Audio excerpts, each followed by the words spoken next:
Hello everyone, I've got weekly mutation number 13 for you, and that is Boom Town. Mobius Corp has tapped into their stockpile of nuclear warheads and is shipping them across Tarsonis. The remainder are reserved for your destruction. With cargo this volatile, every stray bullet presents an incredible risk. Don't be surprised if your forces flinch at the sight of first combat. So, the co-op mission is Oblivion Express, and there are 3 mutations. The first one is Going Nuclear, which nukes are located at random throughout the map. Located. That's incorrect. Nukes are launched at random throughout the map. The next mutation is Self-Destruction. Enemy units explode and deal damage to nearby player units upon death. And the third mutation is Fear, and that is player units will occasionally stop attacking and run around in fear upon taking damage. So I am going to be playing as Kerrigan for this mutation, and as you can see, the graphics are on high right now, and that's not smart for me to do because it's going to cause lag. But as you can see, for mastery points, I have allocated for power set 1 Kerrigan Energy Regeneration. All my points are there, so it's 34.5%. Power set 2 is Assimilation Aura Duration, so I'm at plus 11 seconds. That's awesome, by the way. Really do that. Definitely do that. It is so helpful to have that extra time on Assimilation Aura. And then on the third power set, I had something else, and I lost it. We are going to hop back for a second. We're going to hop forward, and we're going to find it. So the third power set, I believe, is Larva Spawn Rate, but I just want to get a quick peek back in on there. So, yeah, there we go. Yeah, the third power set is Larva Spawn Rate at plus 44%. Now, I was thinking about this, and honestly, I think it might be good to do just a couple seconds, a couple points into Kerrigan Cocoon Birth time. That will help on some co-op missions with the first wave. It just like have minus 2 seconds. Just that 2 seconds makes a really big difference. And then you won't have to create any Zerglings at the beginning to help defend your base. And then another one I'm really contemplating doing, I just don't know if it's worth it yet, is Combat Unit Vespene Gas Cost. And I believe it counts every single point. It might be half points like Assimilation Aura Duration, but I'm pretty sure every single point. Yeah, actually, I'm almost positive on this. So I have 22 points that I can put into that, and that'll be minus 22% off Vespene Gas Cost. And I believe it goes up to maximum of 30, minus 30% once you get to level 90, of course, or level 89, because it's power set 2.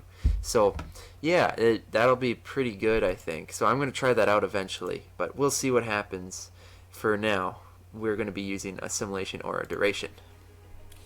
Hopping straight into things, I am playing with Quasar, the Overmind, the YouTube channel guy that I had played with in my first subscriber video. As you can see, he's level 75 Swan. Swan is his favorite co-op commander, by the way, and he absolutely rocks at playing him. If you want to go see him play and get some tips on how to play as Swan, go check out his YouTube channel. It's the Overmind, Overmind with a 0 instead of an O. So, yeah, go check out his channel, guys. I've been playing Kerrigan a lot lately because I've been trying to get her, the last achievement I have for her, which is to stun 5,000 enemy units, and using a mobilization wave. Now, to do that, it takes a lot of stunning and a lot of playing. So that is why I'm playing as her on this mutation. And it worked out really well. I mean, not that Quasar isn't amazing at playing StarCraft. He's a really, really good teammate. So we were able to beat this mutation our first go. But I honestly definitely would suggest playing Kerrigan and having your teammate as Swan for this mutation. For the reason being because Swan has those really awesome drones that drop down and on your extractors. And plus his own refinery, and you get gas from everything all at the same time. And then Kerrigan has this awesome passive ability. I can't remember what level you unlock it at, but when your Ultralists die, they actually have a chance to respawn as long as they don't get killed while they're respawning or rehatching, whatever it is. Wherever their body dies, they go into a little cocoon and can like remorph into an Ultralisk again. And because of that ability, when these nukes hit, if they happen to take out your Ultralisks, it doesn't really matter because they'll respawn, and then your army, your whole 200 supply army is still alive, and it works out super well. And then plus the drone costs, like I was saying, the drones are not the drone costs, but the drones are awesome because Ultralisk costs like 200 gas, and having that extra gas from those drones is huge. I played this mutation after this. Again, because this recording was a little bit laggy towards the end, but when I was playing with another player who was playing as Raynor, I definitely did not have as good of luck playing as Kerrigan because playing the Ultralisk method, that is, because I did not have those drones to give me that extra gas supply. So that was a bit of a bummer. But in the beginning of this mutation, I'm going to be relying on Kerrigan very heavily, just because I don't really care for making Zerglings just to have them die right away, and I'd rather just get a bunch of upgrades. So that's exactly what I do. Kerrigan is very strong, and as long as you micro her, you'll be fine. And use her all of her abilities at right timings, then you should be just fine. Now, I haven't really been pointing out what I've been doing for my startup build. As you can see, what I initially did was I created 18 drones. As soon as I had 18 drones, then I built my spawning pool, and then I built an extractor right after building that spawning pool. Then I just kept spamming a bunch of drones. And then once I got to about 20 drones on my supply line, then I built my next extractor, and I waited until I had 100 gas. I was a little slow on it actually, but when I'm at playing tip top, or playing at my top level of Kerrigan, once you get 100 gas and 150 minerals, I go straight for the upgrade on the hatchery to the lyre. Layer. Darn it, I say that every time. Liar. Let's take it out. So I get that upgrade for the layer right away, and I'm once again a little bit behind on this. So I'm supposed to have evolution chambers out right away, and then I'll get that first upgrade for Kerrigan. I want Kerrigan to be absolutely tough when I'm doing this playthrough. Kerrigan is like, your main unit that you're going to be using, aside from the Ultras, but Kerrigan's going to really carry you in the beginning of these playthroughs if you're going straight for Ultras. So, I mean, you don't need the layer for the very first Kerrigan upgrade. It's Heroic Fortitude from the Evolution Chamber, and that just gives Kerrigan that plus 200 maximum life and the 100% increased life regeneration. But the second upgrade that you are going to get for her is that chain reaction ability, and then that's where her attacks, attack the primary target, and then they hit additional nearby enemies, and it deals 100 damage to up to 4 additional targets. So it's pretty darn good to get that right away. And the main reason you're evolving that evolution chamber, not for those first two upgrades, it's partially because of those first two ones, but you want to get to the hive, and the upgrade that you get after you get the hive is that ability that allows Kerrigan to be able to have reduced its ability efficiency, and Kerrigan's ability costs and cooldowns are reduced by 20%. So that's really huge because of a mobilization wave, that active ability that Kerrigan has. So, that's the ability that stuns all enemy units, or enemy units in a large area around Kerrigan, and it also deals 100 damage to all of the enemies, and heroic units are only slowed by that. But anyways, you want to be able to use your mobilization wave as much as possible, and not only do you in general want to use it as much as possible, but I definitely wanted to use it a lot because I want that achievement for stunning 5,000 enemies, if you remember what I said in the beginning. So, thus, I am going straight for that. But I would definitely suggest getting all of the Kerrigan upgrades right away. And then, once you have those upgrades, get all of your upgrades from the spawning pool for the Zerglings, and then get all 3 upgrades for the Ultralisks from the Ultralisk Cavern. So, your first Ultralisk upgrade is Chitinous Plating that grants Ultralisk plus 2 armor. Your second upgrade is Burrow Charge, allows Ultralisk to use the Burrow Charge ability. I mean, obviously, that's the ability where they, burrow underground, charge straight at the enemy units, and I believe they even cause a knockback effect of the units that they charge into. And then the very last one is a tissue assimilation, but I'll get to that in 1 second. As you can see, it's very important when you use your aura assimilation ability for Kerrigan. That's what I just used. It's when you use that little, it creates that aura around Kerrigan, and whatever's in that dome, whatever's in that blue dome, then any units that are killed in that spawn those minerals and gas, right? So you want to make sure to use that at the right time, though.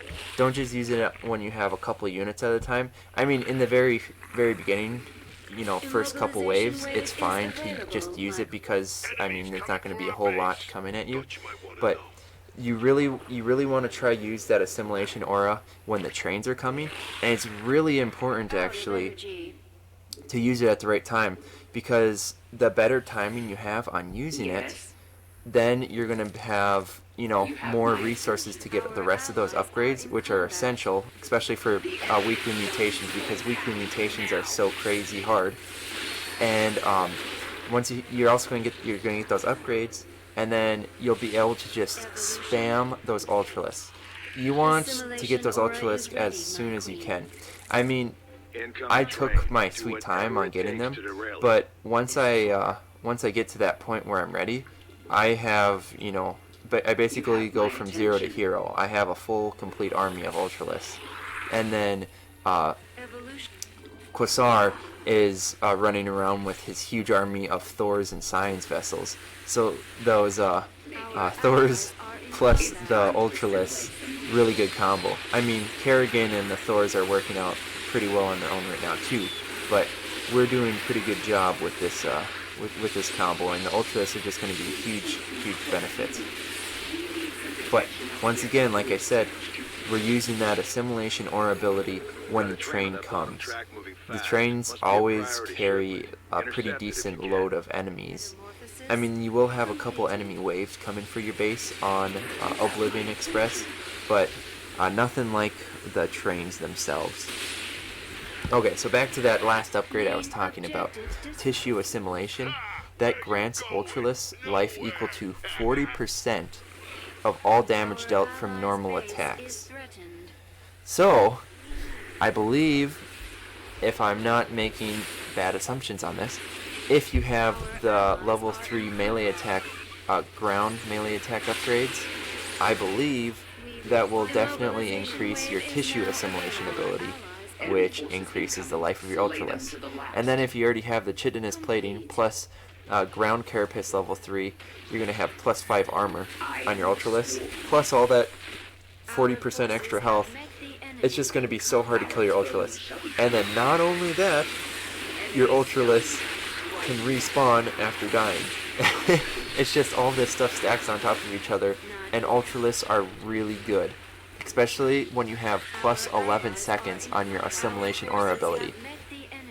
This wasn't a train wave coming at us, but that was a huge amount of Zerg units, and that's the perfect time for us to, you know, pop that assimilation aura ability.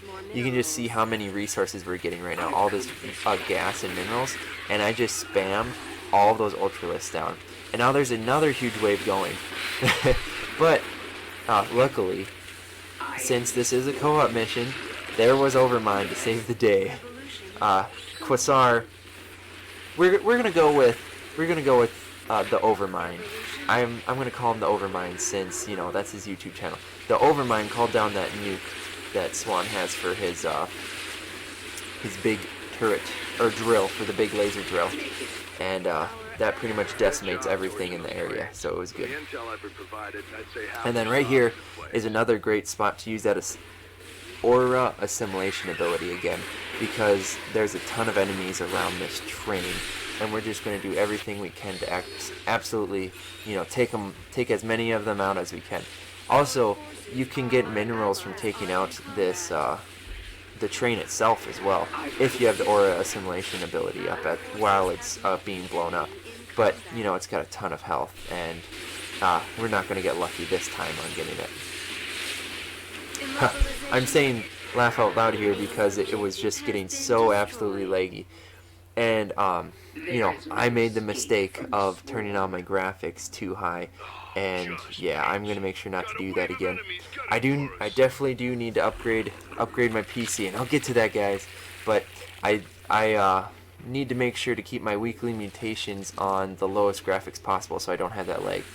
When I'm hosting those campaign videos for you guys, or anything, even multiplayer, I can get lucky. But these weekly mutations, they're just nuts. There's so much stuff happening at once, and it just makes my computer cry. It's so sad.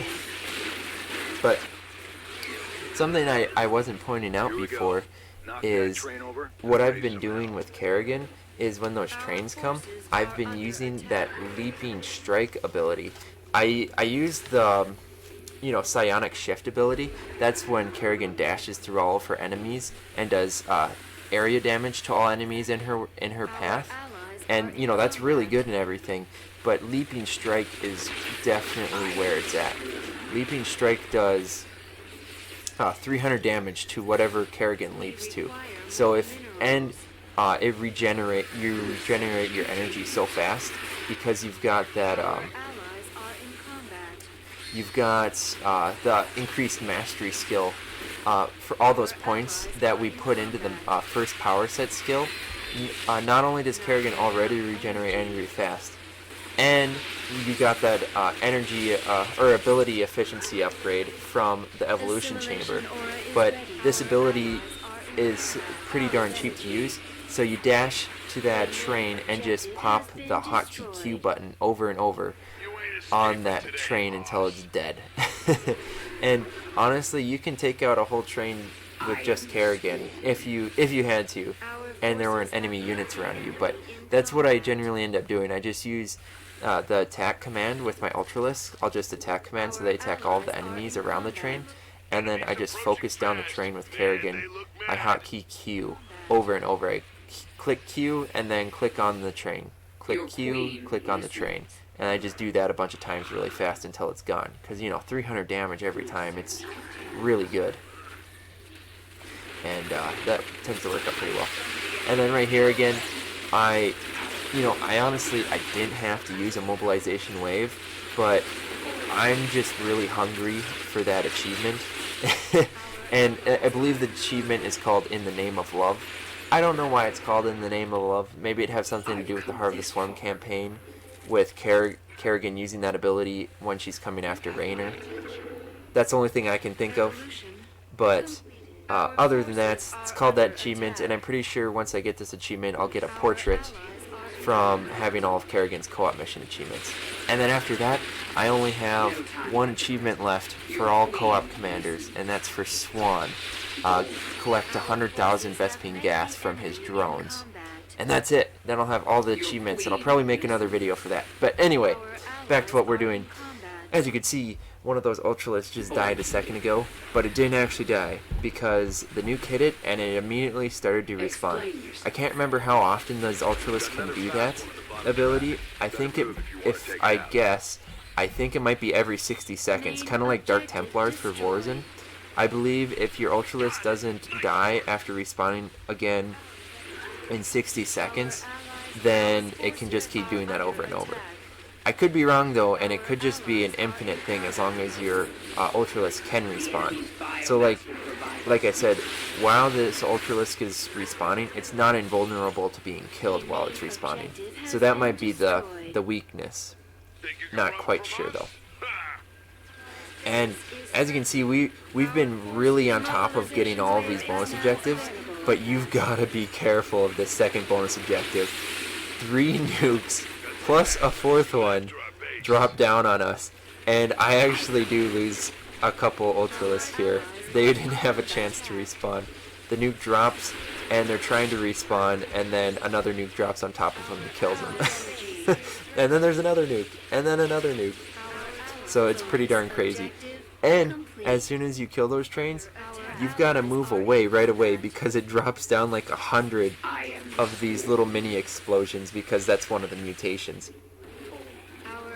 And then once again, here is the Overmind saving the day with his nuke. We just about lost our expansions, and there he is. He's on top of things. I've got to say, the Overmind is an absolute champion at playing Swan. He knows how to do it well. I would definitely, once again, check out his YouTube channel to get advice on how to play a Swan well. Those Thors and Science Vessels, I think it's the best way to play. I mean, you can go. He's gone Goliath and Science Vessels before. I mean, also the turret strategy works out really well too. But mass Thors, there's so much health points. You get all the upgrades for them as well, the attack upgrades and armor upgrades, and then the Science Vessels. It's a great combo, especially if you have a whole wall of Ultralisk in front of them. They can just sit back and do all the damage for you. Works out really well. So what I did right here, pretty important. Once again, I popped a Symbolization Aura first. It's got a really long duration, and then as soon as the units got close enough, I used a Mobilization Wave, froze all of those units, and then we just hammered down that train. And he just lost all of his Thors, or a few of his Thors. I think they repaired himself, but like 1 or 2 nukes dropped straight onto his Thors, so that was kind of unfortunate for him at the end there. But anyway, once again, we had a really great playthrough, and wasn't so bad, you know. Got 229,000 experience. Can't complain about that. Look at the damage. I was looking at this and I felt like I didn't do squat compared to the Overmind after I saw the after stats. He did 90,000 damage to the trains. I only did 43,000. It's partly because I was only using Kerrigan at the beginning of this mission, but yeah, he did some work for sure. So that was very good. But yeah, good team. Definitely a good team. He's a very good player, so worked out well. I don't think this was one of the hardest mutations. You just got to avoid those nuclear missile launches, and that's about it. And the self-destruction. When something dies, you walk away from those units that are dying. But yeah, this was a pretty darn fun weekly mutation. And make sure to post in the comments, guys, and tell me what you did to beat this mutation. What commanders did you use, and what combos? Want to know your strategies. So thanks for watching, guys. I will have another weekly mutation out in 2 weeks, not next week, because I am not going to be able to access a laptop next week. I'll be a little bit busy. So thanks for watching, guys. Have a great week, and I'll definitely be posting at least 1 or 2 more videos this week. So stop on by for those as well. Thanks for watching again. See ya.